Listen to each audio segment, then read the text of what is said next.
رسول اللہ صلی اللہ علیہ وسلم نے فرمایا، میں اس شخص کے لیے جنت میں ایک محل کا ذمہ دار ہوں جو حق پر ہوتے ہوئے بھی جھگڑا چھوڑ دے۔ رسول اللہ صلی اللہ علیہ وسلم نے ارشاد فرمایا، دو شخصوں کے درمیان صلح کرانا نفلی روزے، نفلی صدقہ اور نفلی نماز سے زیادہ ثواب ہے۔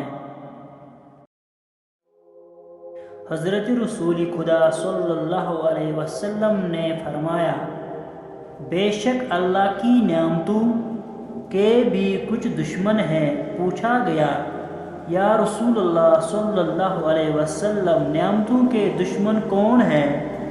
فرمایا، یہ دشمن وہ ہیں جو لوگوں سے ان نعمتوں کی بنا پر حسد کرتے ہیں جو اللہ نے اپنے فضل سے انہیں دی ہے۔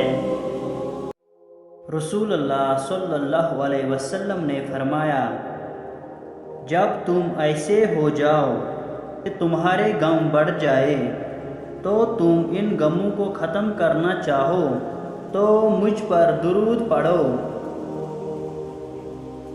رسول اللہ صلی اللہ علیہ وسلم نے فرمایا، اگر میں اپنی امت میں سے کسی کو سب سے قریبی دوست بتاتا تو وہ ابو بکر ہوتے، لیکن وہ میرے دینی بھائی اور ساتھی ہے۔ آپ صلی اللہ علیہ وسلم نے فرمایا، تم سب مل کر کھانا کھاؤ اور الگ الگ ہو کر مت کھاؤ، اس لیے کہ برکت سب کے ساتھ مل کر کھانے میں ہے۔ رسول اللہ صلی اللہ علیہ وسلم نے فرمایا، اللہ تعالیٰ کے ذکر کے سوا زیادہ گفتگو نہ کرو، کیونکہ اللہ تعالیٰ کے ذکر کے بغیر زیادہ کلام کرنا دل کی سختی کا باعث ہے، اور سخت دل آدمی اللہ تعالیٰ سے بہت دور ہوتا ہے۔